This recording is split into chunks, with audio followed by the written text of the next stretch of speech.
lockdown. Alright, let's get started. In at 10, Oliver Queen and Isabelle ROCHEV. Arrow Season 2 is one of the best seasons of any Arrowverse show. The whole story with Deathstroke and the ramifications of what he did were so intense and it kept me on edge the whole time. One moment, however, is something that I could have done without. Isabelle ROCHEV had started showing up, and after Oliver and company needed to go to Russia to help find Lila Michaels, Isabelle wanted to come to ensure that they were actually doing business, not using the strip so that Oliver could get better acquainted with Felicity. However, the opposite ends up happening and Oliver sleeps with Isabelle. And then Felicity walks in after, saying what happens in Russia stays in Russia. But I can't forget it. The fact that this hookup gives Oliver enough trust in Isabelle to give her the company for long enough to get him booted out causes the Queen family to crumble. They lose their fortune, Thea gets kidnapped by Slade, Slade gets the tech he needs to make a huge army of Mirakuru monsters, and Moira Queen bites the dust. This one hookup caused a lot more bad than good, so I wish it could have been forgotten. But I guess it technically was.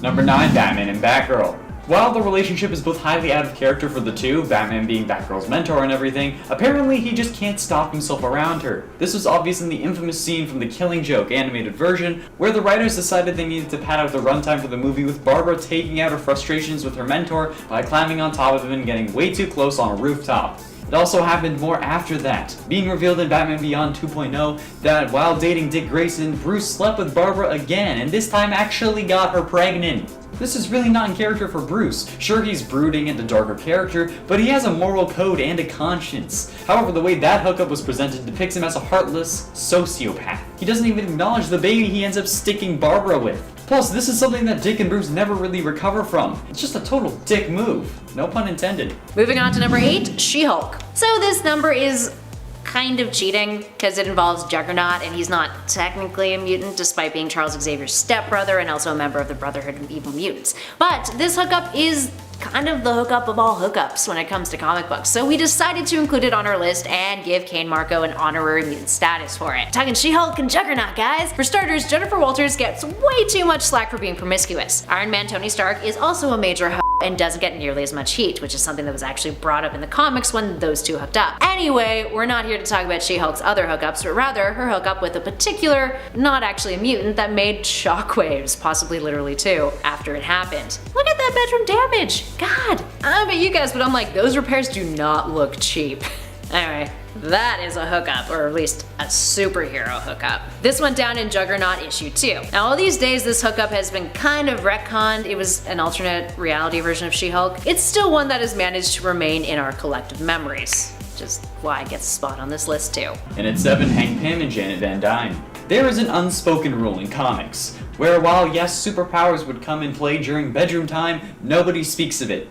Even if things like super speed, elasticity, or even shrinking / growing could be of use. Even if things like super speed, elasticity, or even shrinking / growing could be of use. However, Jeff Johns broke that rule in 2003 with his memorable scene featuring the supersizer Hank Pym showing some of his abilities to his ex-wife Janet Van Dyne during Jeff's short-lived Avengers run. The rule breaking combined with the question of what exactly he was doing and the sight of him climbing through Janet's breast like he's a hobbit going on an adventure is just too much for my eyes to bear. And like, she was really getting into it. I know I'm gonna regret asking this, but like, I really wonder what he was doing. What in all living hell are you doing? Obviously it's not normal. And at 6, Supergirl and Comet the Wonder Horse. Look, sure superheroes can have pets, that's fine with me. Crypto, Batcow, I love them all. But when you engage in a relationship with this pet, that's when it gets a little too much. Technically she didn't hook up with him, but she almost did, and technically it was while he was human, but it's still too much. This horse literally had a thought bubble saying, if only I was human I could tell her how I feel. Why do you feel romantic feelings towards someone of an entirely different biological genome?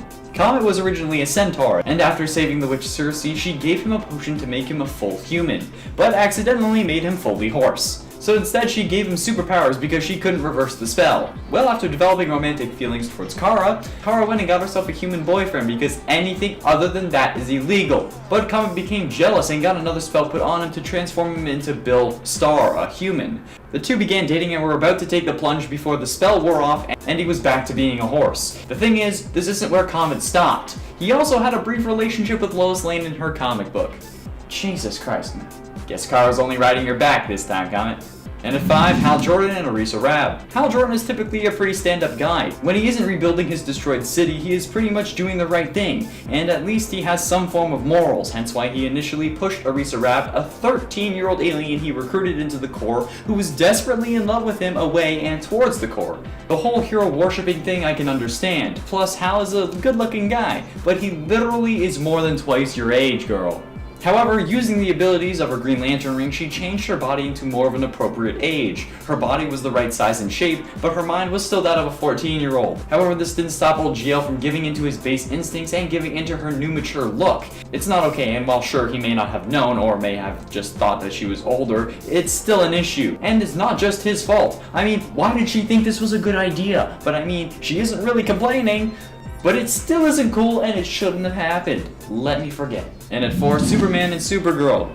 Krypton is a different planet, therefore they have their own laws and views on things. And Krypton has laws against the marriage of cousins, unlike some places on Earth. This, however, is literally the only thing keeping Superman from marrying Supergirl. He says it himself.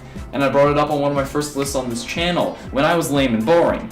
Linda Danvers was a troubled person, especially after her boyfriend cut her and used her blood to summon a demon.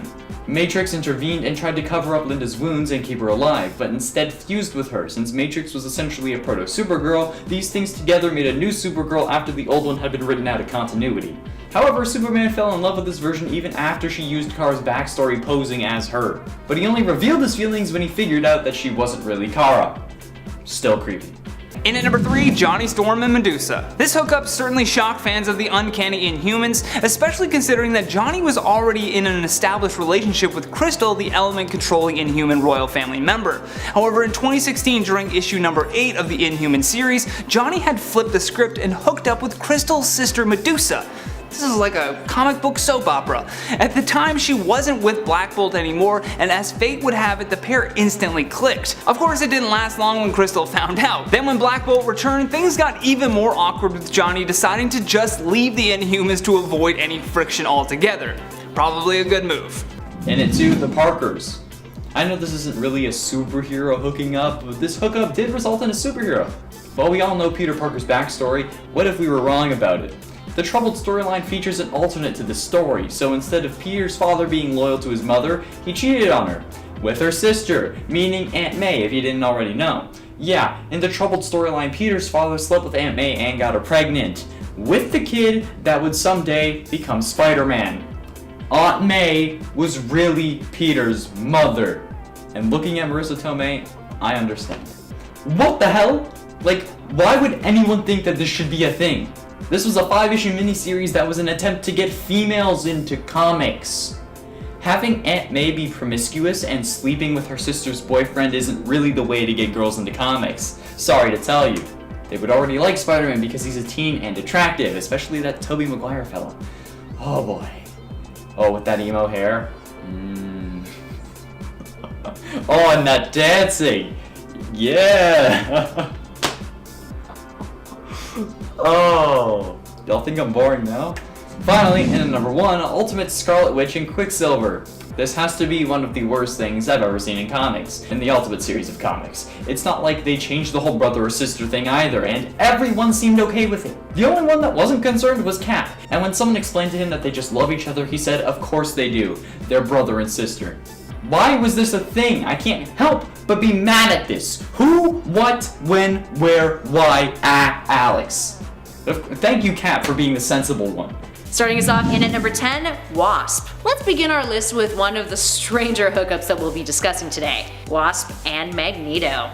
Yup, that's a thing that happened. This went down in Secret Wars issue 3, the first Secret Wars, and it was only a one-night stand, but it is kinda creepy. Magneto makes a move on her and Janet is all like, wait, what? And then says no 3 times before he whips this trick out on her. I quote, "There was so little time, Janet," while practically rubbing his face up against hers. And then she eventually gives in by saying, "Oh, why not?" and then compliments his eyes. The whole thing is a little melodramatic, and needless to say, we're pretty okay with the fact that it didn't exceed that one-night stand. In at number 9, Crystal. Inhuman Princess Crystal and mutant speedster Quicksilver fell in love after she nurtured him back to health post-Sentinel attack. Now, this is when Quicksilver was still technically a mutant. He's a human mutate now after a retcon, but it counts. So the two got married and had a kid named Luna. Their wedding happened in Avengers issue 127 but was interrupted by Ultron, and then the two eventually officially tied the knot in Fantastic Four issue 150. The relationship went downhill from there though. Crystal cheated on him, and Quicksilver, who has a real bad temper, got abusive with her. He even shouted at her, I quote, "You and humans are nothing but a cult. You never had any room in your isolated world for a mutant," all while painfully gripping her wrist while she exclaims to him that he's hurting her. Dude, chill. The hell, man. And it ate Cheshire and Roy Harper. During Roy's attempt to go straight, he was sent to be an undercover agent to infiltrate a terrorist organization and dismantle them from the inside. And while he was planning on doing this, he definitely got inside. During his time there, he met up with a criminal known as Cheshire. They fell in love and ended up having a kid named Leanne. If the whole Roy working undercover a little too much thing wasn't enough, this kid ended up causing one of the worst story arcs in Green Arrow history, where in Cry of Justice, Prometheus sets bombs in his captors' home cities, one of those captors being Oliver. When Oliver returns to Star City and sees the destruction, he gets mad, but when he finds Leanne, Roy's daughter because of this hookup, crushed by a building, this coupled with more destruction and Prometheus having taken Roy's arm, causes Oliver to decide he needs true justice. So he hunts down Prometheus and puts an arrow right between the eyes. This leads into the trial of Oliver Queen, another one of the series' worst stories. I really wish this hadn't happened. I love Green Arrow.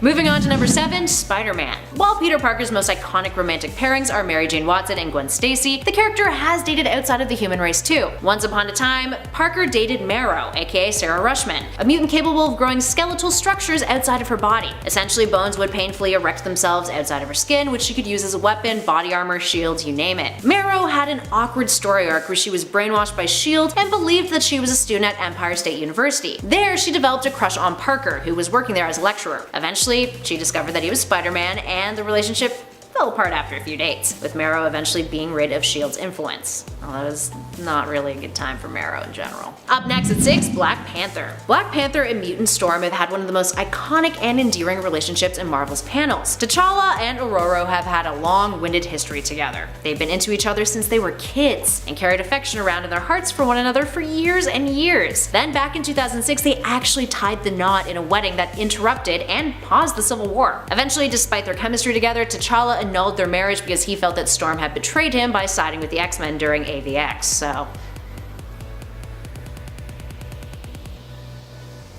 In at number 5, Namor. Namor has hooked up with a mutant before, and that mutant's name is Emma Frost. I mean, I kinda get it, he's attractive in that whole arrogant King of Atlantis way, right? Maybe? Despite him looking like an aging genie going through a midlife crisis the first time that we're led to assume that they met, the two had a previous history together, when Namor had been invited to the Hellfire Club by Sebastian Shaw. Namor was not interested in the Hellfire Club though. He sure as hell was interested in Emma. She seduced him, and after the fact, Shaw had their hookup wiped from Emma's memory. The sexual chemistry between the two has been palpable ever since. Speaking of Emma Frost though, that brings us to our next number. In at number 4, Batman and Black Canary. Typically, the masterful fighter Black Canary is known for her relationship with Oliver Queen, although when it came to Frank Miller's Dark Knight and All-Star Batman and Robin, he shocked fans with a surprising hookup. The random hookup was brief and fleeting, but regardless was filled with an intense comic book hookup passion. Black Canary started to fall for Batman simply for his ability to fight off criminals using just his fists, which makes sense considering how notable of a fighter the Black Canary is. Although we're guessing this relationship didn't last long because the first thing Batman said when kissing her, "I haven't kissed a smoker in weeks, not since Selena." Way to kill the vibe, dude. Bringing up your ex on the first kiss? Man. In at number 3, Hulkling. Young Avengers Hulkling Teddy Altman and Wiccan Billy Kaplan are one of the best teen couples in comics currently, or young adult rather. Hulkling is a Kree-Skrull hybrid and Wiccan is a mutant and a mage. The latter is the reincarnated son of Scarlet Witch and the former is the son of the original Captain Marvel, Mar-Vell. Now Teddy's heritage is a bit clearer. The source of Billy's powers though are a bit unclear despite his powers being triggered when Scarlet Witch healed him. Now it is presumed he is a mutant. Despite this, the relationship between the two is pretty darn wonderful. Teddy and Billy have managed to make it through thick and thin and have become a fan favorite ship to a larger audience than just LGBTQ readers. They're also engaged, so that's exciting, and have a really sweet apartment in downtown Manhattan. Like, how dope is that? Moving on to number 2, Star-Lord. While Colossus might be endgame for Kitty Pryde, Shadowcat had a pretty intense relationship with Peter Quill, aka Star-Lord, not too long ago. One of the more recent memorable pairings, the two met after Kitty found herself in space when the young time-displaced version of Jean Grey had been put on trial by the Shi'ar Empire. It started as a long-distance relationship, but eventually she joined the Guardians of the Galaxy and he proposed to her. Many people adored them for how real and relatable the romance felt, but unfortunately it did not last, with Kitty calling off the engagement and the relationship itself after the events of Civil War II. And last but not least, in our number 1 spot, Squirrel Girl. In New Avengers Volume 2 Issue 7, Squirrel Girl Doreen Green becomes the nanny for Jessica Jones and Luke Cage's daughter, but in doing so, she comes face to face with another member of the team, a past lover of hers, Wolverine. That's where we learn that the two had a previous romantic rendezvous. They awkwardly compliment each other on how good they both look, and then there's a bit of a sparring match between them where Wolverine gets his butt handed to him. No claws involved in the sparring, might I add though. Unfortunately, or maybe fortunately for those of you less curious, that is all we learned about their romantic past together. I mean, can you blame us for being curious? In at number 10, Shazam and Stargirl. A lot of the superheroes close to Shazam don't know that he's actually a teenager trapped in an adult's body. While working with the JSA, he and the teen Stargirl started getting, a little bit closer, and while the two were stuck in a different dimension, their powers were stripped away, so the adult Shazam was in his teen form of Billy Batson. Other than in this scenario, these two superheroes hooking up was just plain weird, which is also why we would have never seen this coming regardless of how close they were before this. They worked collaboratively to escape this dimension and even sealed it with a kiss. Although once returning to the JSA, they were kinda really weirded out by seeing an adult Shazam hitting on the teen Stargirl, so definitely a short-lived hookup. In at number 9, Black Widow and Winter Soldier. After many had thought that Bucky Barnes was dead for sure, he made a miraculous comeback as the Winter Soldier in 2005. Bucky had spent his time away working with the Soviet Union as their top assassin, and during that time he had begun a relationship with Natasha Romanoff. Although because they were both part of a secret Soviet organizations, their brains were constantly being messed with, which led to the Winter Widow couple forgetting that they had even been together. When Bucky had his brief stint as Captain America, he and Natasha worked hand in hand on a lot of missions, but the Black Widow was brainwashed yet again to be an assassin. Bucky, on the other hand, was able to break out of this mind control and remember their relationship, but Natasha remembered everything except their hookups. Oof. Oh, sorry, I don't remember. In at number 8, Hawkeye and Wasp. In another surprising hookup that we never saw coming, we have the odd pairing of Hawkeye and the Wasp. Written by the sort of hated Chuck Austen, when he was working on the Avengers comic books, he drove fans insane with the way that he took the characters out of context. He would often write in storylines for characters that just didn't fit them. Fans couldn't believe how out of left field this relationship was between the two friends who literally had no build up to this really random hookup.